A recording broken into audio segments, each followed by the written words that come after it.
Locked On Fantasy, your daily NFL fantasy podcast. Part of the Locked On Podcast Network, your team every day.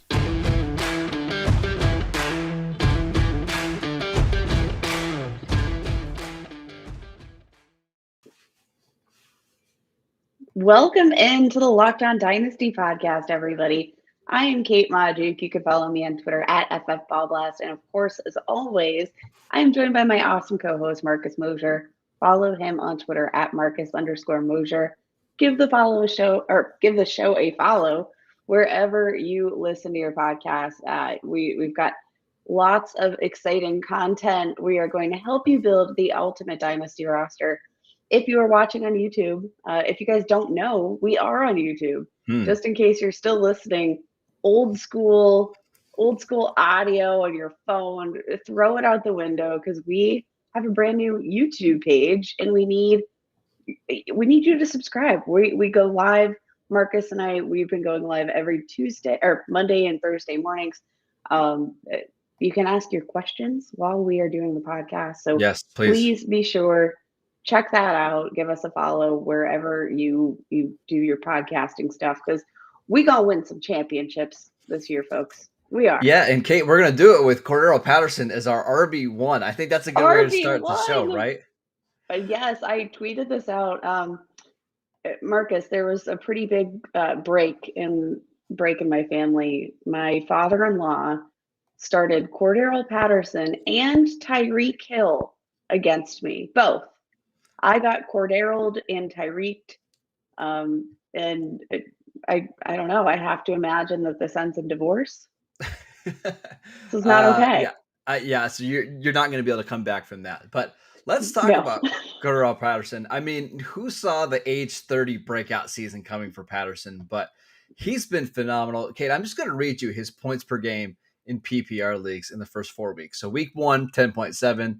Week 2, 22.9. Week 3, 17.2. Week 4, 37.6.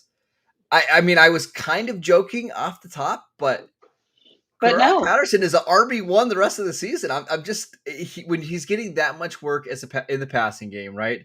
5 catches for 82 yards this week and 3 touchdowns. Last week, 6 catches for 82 yards.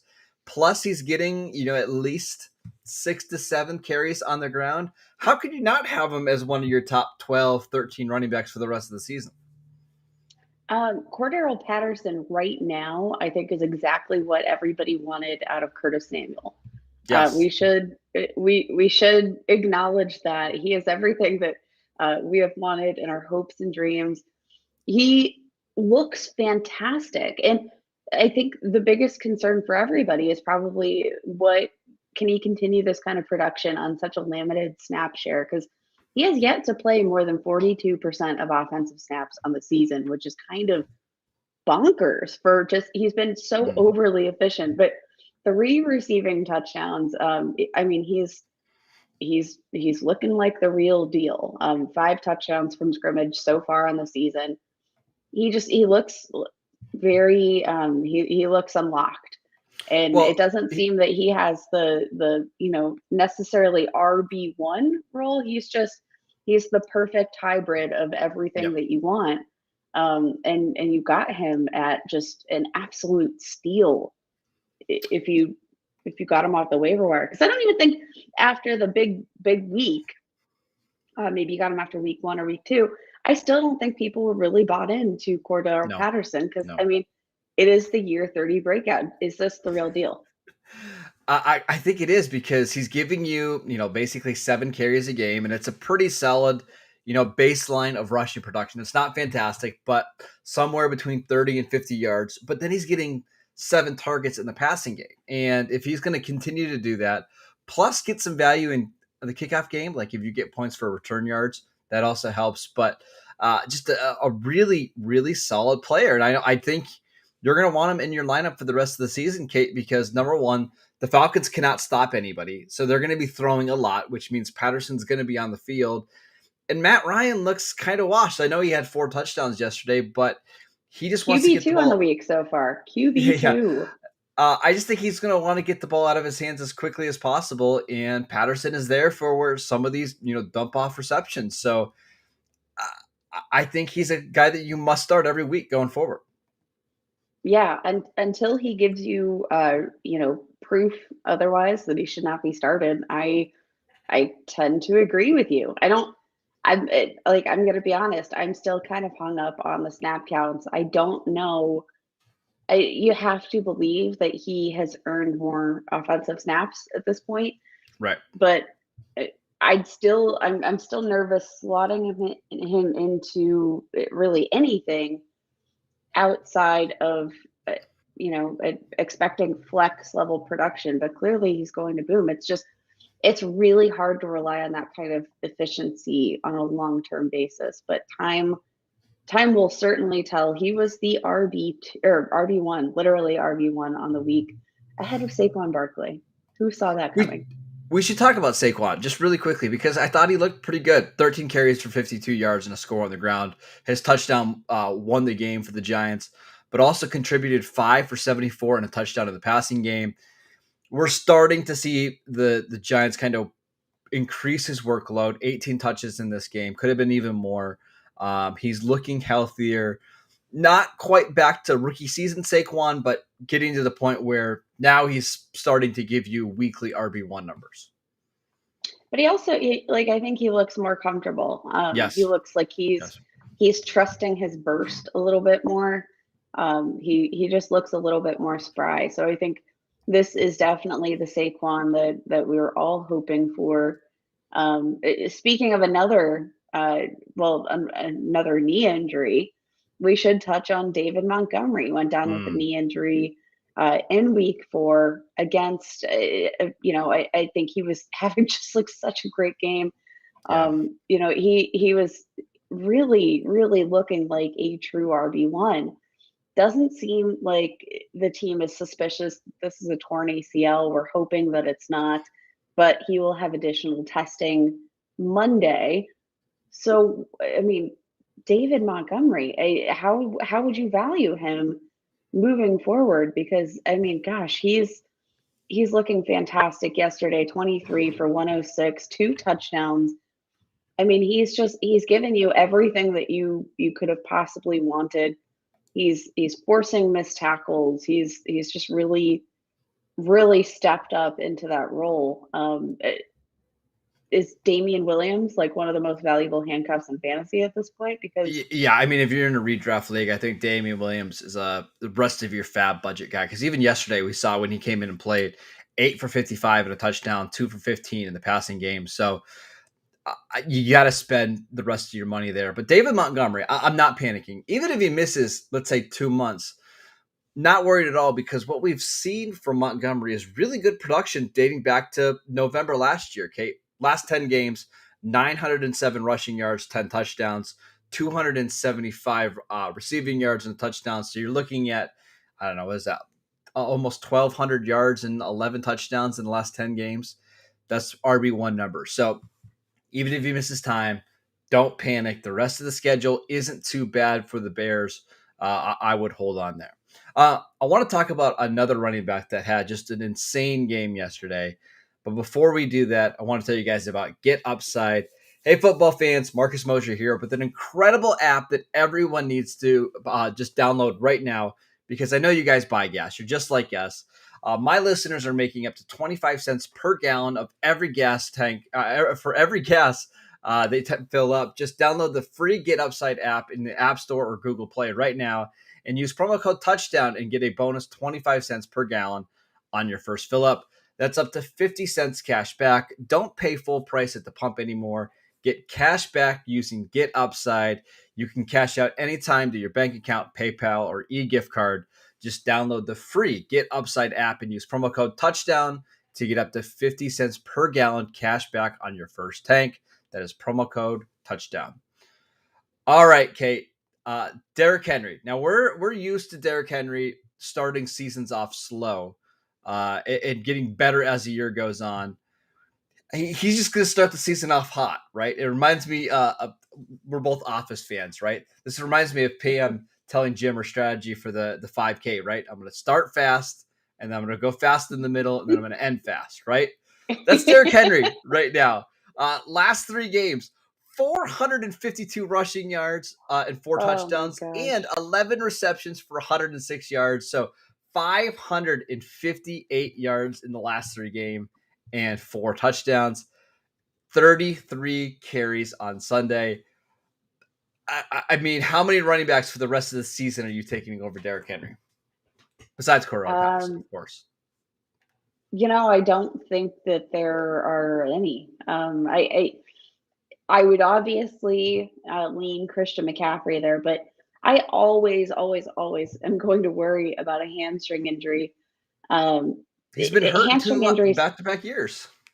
Yes, and it's. I mean, I think every time Christian McCaffrey is going to be on the field, he is going to be absolutely bananas. But I mean, there's really no running back that has been as reliable in terms of his health, in terms of his availability.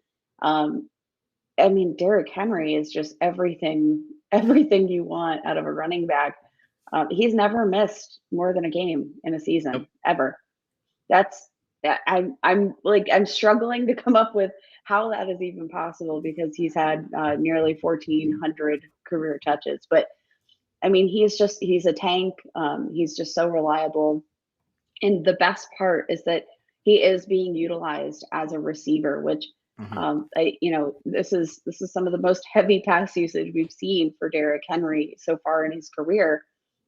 Which is kind of surprising because we always thought he looked pretty productive as a receiver, but like every time he did get, even one of these dump off screens, he took it to the house. So like, why weren't we doing more often? I don't know, but we're starting to unlock the Derrick Henry that everybody's wanted in PPR formats. Derrick Henry feels like, as safe as Christian McCaffrey at this point, even in those PPR formats. Okay, I'm just going to give you an insane stat. Are you ready? Derrick Henry. I'm nervous, but I'm ready. Last 8 games, 8 regular season games, 1,220 rushing and 9 touchdowns, over 13. How many games? I'm sorry, how many games? 8 games. 8 games. He has 1,200 rushing yards and 9 touchdowns, 1,400 total yards in his last 8 games. That is ridiculous. Oh my God. I'm actually. Yeah, I mean, just absolutely sick. Last 16 games, he was over 2,300 total yards and 17 touchdowns. He's pretty good at the game, is what we like to say. Any defender that has faced Derrick Henry in his career, like I always, every time I see Derrick Henry, stiff arm anybody, I always think geez, Derrick, this man has a family. And it's so true because he still looks as young and spry as ever. I can't help but go back to that moment where I called the Derrick Henry breakout season and nobody believed me. I love it. All right. I want to get to another running back, Kate.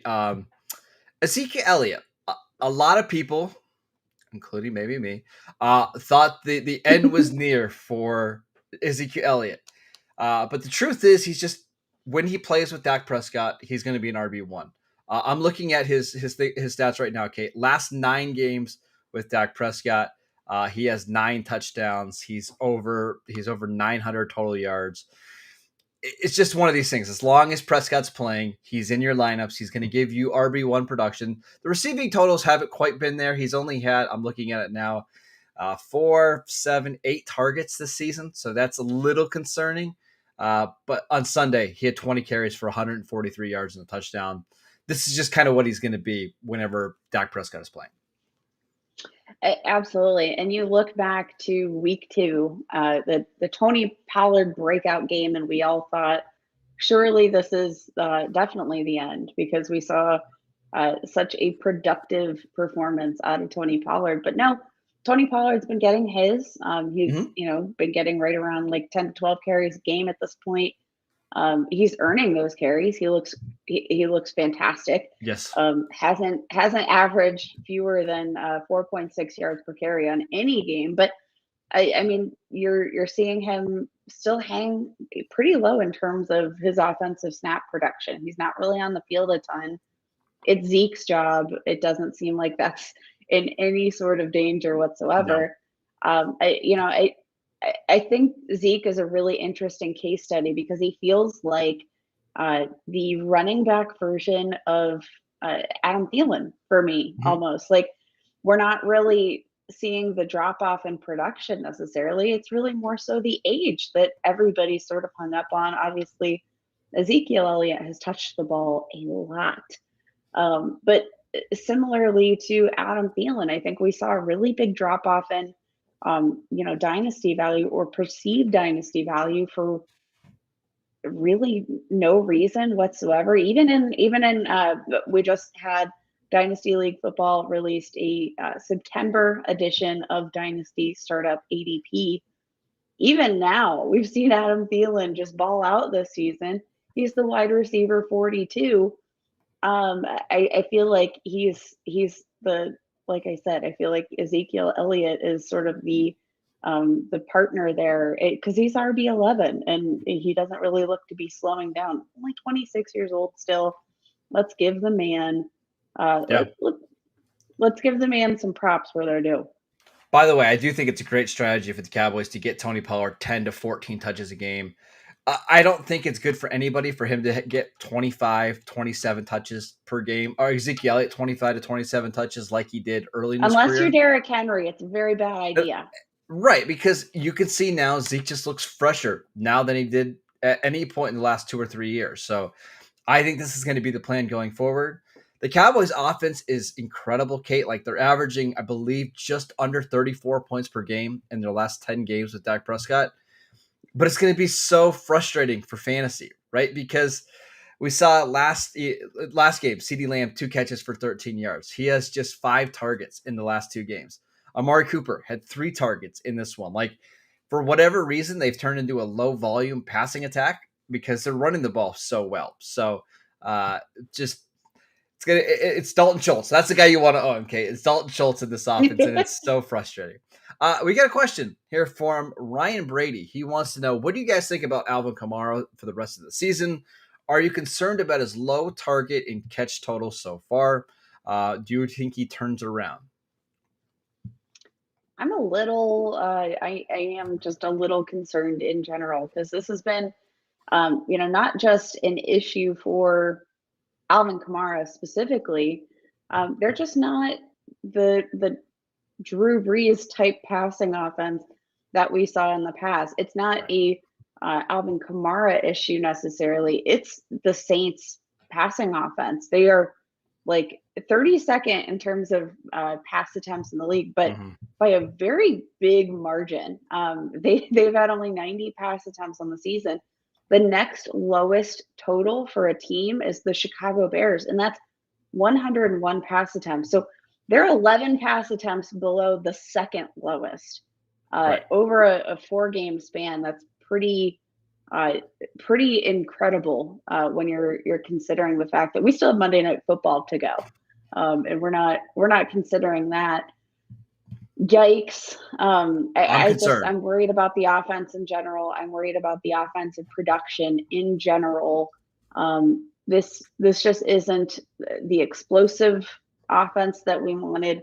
They're not running enough plays for this to be a sustainable and safe environment for Alvin Kamara. What are your thoughts? So last year, Kamara played in 15 games, and 4 of those games he had double-digit targets. There was also 1, 2, 3, 4, 5 other games where he had at least 8 targets, right? So he was just so involved in the passing game. Kate, on Sunday, he had 0 targets. And even this year, like, his target total is just gross. 4, 6, 4, 0. Has not eclipsed over 30 receiving yards once this season. I am concerned because one of the reasons that we love Kamara is because he was a lock to catch 70, 80 passes every single season. And if he's not doing that, he's going to have to make up for it in rushing yards, which he's doing. Like, to his credit, he had 120 rushing yards yesterday. But, man, that target volume provides such a safe floor, and we just don't have that right now for Kamara. So I am a little bit concerned. Kate, I want to talk about some of the rookie I do want to give Go ahead. I do want to give credit, though, to Alvin Kamara because, like you said, the usage on the ground has been actually very encouraging. So Though I'm concerned about the targets and the maybe lower ceiling that we're seeing from him in terms of his production as a receiver. Alvin Kamara, through 4 games, he is on pace for 312 rushing attempts, nearly 1,200 rushing yards. He has never eclipsed 1,000 rushing yards.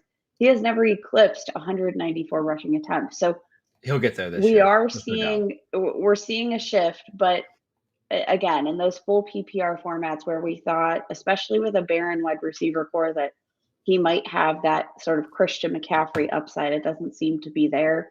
If you're looking to move on, though, I hold, because everybody else is probably seeing that similar sort of panic right now. So he's just definitely too good hold until, right?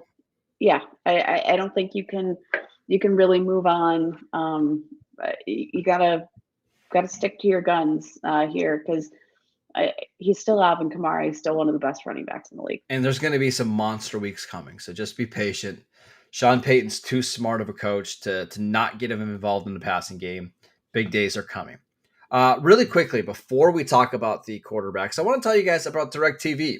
DirecTV Stream brings you live TV and on-demand favorites together like never before, which means you can watch your favorite sports, movies, and shows all in one place. And the best part, there's no annual contract. So stop waiting and get your TV together with DirecTVStream.com.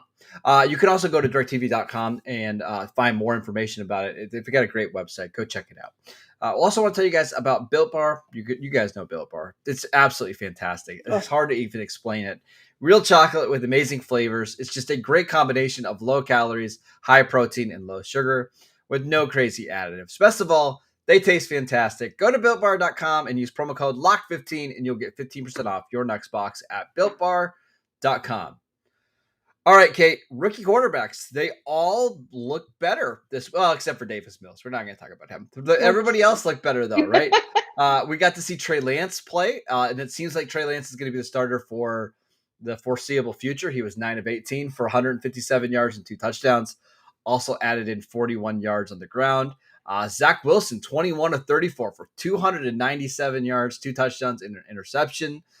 We saw Trevor Lawrence play his best game of the season. He had 204 yards, no touchdowns, no passing touchdowns, did have a rushing touchdown. And we saw Justin Fields look like a competent NFL quarterback this week, right? He has 11 of 17, 209 yards. He did have the interception. He looked better. And then I have to mention my guy, Mac Jones.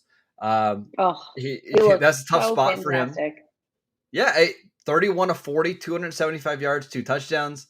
So all these guys are getting better. So I'm going to ask you this. We've talked about this every week. The rest of the season, which rookie quarterback do you want on your team? I will say this is kind of contingent. So I definitely want to give my shout out to Mac Jones, but even when he's looked like far and away the most poised quarterback, the most composed quarterback, he's still not particularly fantasy relevant. So because he doesn't give you any of the rushing upside. Yes. So I want to give that caveat, because I do think that Mac Jones is far and away looked like the best passer so far of this class. Yes. Even with limited seemingly limited receiving options, he just looks very composed, looks very comfortable playing the game of football. He really didn't look shaken at all by such a big moment in prime time. I thought this was going to be sort of a really telling exercise for Mac Jones, because I don't think anybody expected them to make this game this close. But then, just looking at how he handled that moment, because this was one of the biggest games on the schedule, period, in 2021. And, it might not have had anything to do with him. He wasn't the narrative there, but by proxy, he got the spotlight. And I thought he just looked fantastic. For fantasy football, I think we have to definitely give a shout out to Trevor Lawrence. We finally saw him utilized, in the running game. We saw him finally get to stretch those legs of his, which I feel like he must have felt, that feeling when you're getting off an airplane and you just need to stretch your little legs. Right. But like that sprint off the tarmac feels so good. I have to imagine that is what Trevor Lawrence felt in his first return. Because I mean, we've definitely seen. I think Trevor Lawrence was so hyped as a passer coming out of school that there's a lot of times where his mobility as a quarterback really got sort of swept under the rug and was pretty undervalued. If we see him continue to rush the ball, we definitely could be in for a much more relevant season from Trevor Lawrence right off the bat. I agree, but that's not who you want the rest of the season, Kate. I know who the It's answer Justin is. Fields. It's Justin Fields. No, it's not. I think is. it's Trey Lance. We saw Trey Lance be incredibly productive yesterday against Seattle in a game where the game plan was not designed for him at all, right? Again, 2 touchdowns, plus he added in the 41 rushing yards. I can't imagine how good he's going to play when Shanahan gets some actual time to game plan for him. And by the way, they play like the Cardinals coming up. They play the Colts. They play the Jaguars, the Vikings. They've got some bad defenses coming up. So I think he's going to have some monster games. I don't anticipate Jimmy Garoppolo coming back anytime soon. So I think Trey Lance is the guy that you want for the rest of the season. Coming out of the gate, here's my concern with Trey Lance. Although, I mean, like as long as he's the starter, he's going to be in your starting lineups. And honestly, he's got to be one of the biggest priorities for anybody in like a redraft league this week because, he was available in some. But is there any concern whatsoever about the fact that, I don't know, maybe is Kyle Shanahan silly enough to go back to Jimmy Garoppolo once he's healthy? No, I don't Any think concern there? No, because I think by that time, I think we're going to get at least a month before Garoppolo's back. And by that time, the offense is going to be clicking so much, and there's going to be so many different things that they can do. Plus, you traded 3 first-round picks for him. Like, this is the perfect opportunity for Lance to kind of be eased in after, a month into the season. It's perfect. So, no, I don't see them going back, especially with them sitting at 2-2 now. Like, if they were 4-0 and everything was great on offense, then yeah, I think they'd be concerned. But it's like, let's stop wasting time here. It's Trey Lance's team going forward. Let's just roll that. I just want to give you a ridiculous stat here. Trey Lance throwing touchdowns at a 15.8% clip, baby. Our QB1. QB1. The QB1. Not the QB1, but certainly a QB1. Yes, he's going to be outstanding. So that is it for today's show. Thank you guys for tuning in. You can download the show wherever you get your podcasts. On Tuesday, Ryan and Matt, I'm sure, are going to be talking about some of the action from Monday Night Football from Week 4. I think Ryan's also going to debut some new ADP that we got for the month of October. So make sure you guys are checking that out. Kate and I will be back on Thursday to preview all of the games heading into Week 5. We'll see you guys next time.